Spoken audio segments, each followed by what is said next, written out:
তো কি অবস্থা সবার? সর্বপ্রথম তোমরা এই অ্যানিমেটেড মুভির অ্যানিমেশন দেখো। কি মনে হচ্ছে কোনো জাপানিজ স্টুডিও এই অ্যানিমেশনটা বানিয়েছে? না। Korean studio? না। American studio? না না না।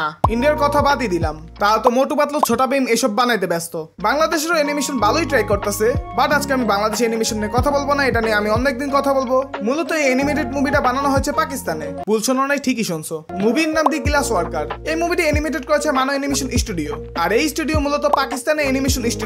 হ্যাঁ, তোমরা এখন যে অ্যানিমেশনটা দেখতেছো এটা পাকিস্তানেই বানানো হয়েছে। প্রথমে দেখে ভেবেছিলাম এটা মেবি স্টুডিও গিবলির অ্যানিমেশন হবে। অনেকেই বলবা যে আমি বেশিই বলে ফেলছি, বাট তোমরা নিজেরাই দেখো এই অ্যানিমেশন কিছুটা স্টুডিও গিবলির ভাইব দেয়। এই মুভি ডিরেক্ট করেছে উসমান রিয়াজ, আর উনি নিজেই মানো অ্যানিমেশনের কো-ফাউন্ডার। আর দি গ্লাস ওয়ার্কার মুভিটি পাকিস্তানের ফার্স্ট হ্যান্ড ড্র অ্যানিমেশন হতে যাচ্ছে। হ্যান্ড ড্র অ্যানিমেশন বলতে হাত দিয়ে এঁকে যে অ্যানিমেশনটা করা হয়। আশ্চর্যকর বিষয়, এই মুভির পিছনে 10 বছর ধরে কাজ চলতেছে, আর বিগ স্কেলে এর প্রোডাকশনের কাজ শুরু হয়েছে 2019 সালে। আর এত লম্বা সময় পর অবশেষে মুভির কাজ শেষ হয়েছে। আমি উসমান রিয়াজের একটা ইন্টারভিউ দেখলাম। ওই ইন্টারভিউ দেখে আমি যা বুঝলাম যে এই বান্দার শখ ছিল পাকিস্তানে হ্যান্ড ড্র অ্যানিমেশন বানানোর। আর যখন সে দেখে পাকিস্তানে কেউ হ্যান্ড ড্র অ্যানিমেশন বানাইতেছে না, তখন সে নিজেই কয়েকজনকে নিয়ে অ্যানিমেশন স্টুডিও স্টার্ট করে। এই মুভি জুলাই 26 তারিখ পাকিস্তানের সিনেমা হলে রিলিজ হতে যাচ্ছে। আর এটা ট্রেলার ইংলিশ ডাবে ছিল, উর্দু ডাবে ছিল না। তাই আমি শিওরলি বলতে পারবো না এই মুভি উর্দুতে আসবে কিনা। যেহেতু পাকিস্তানি মুভি, তাই আমি মনে করি এটা উর্দুতে আসা উচিত। মেবি এটা উর্দুতে আসছেও পড়বে। যদি এই মুভি প্লটের কথা সিম্পলের মধ্যে বলি, এখানে বাবার ছেলের কাহিনী দেখানো হবে যারা একটা গ্লাস ওয়ার্কশপ চালায়, আর তারা যুদ্ধের সময় কিরকম থাকছে, তাদের মধ্যে কিরকম সম্পর্ক ছিল,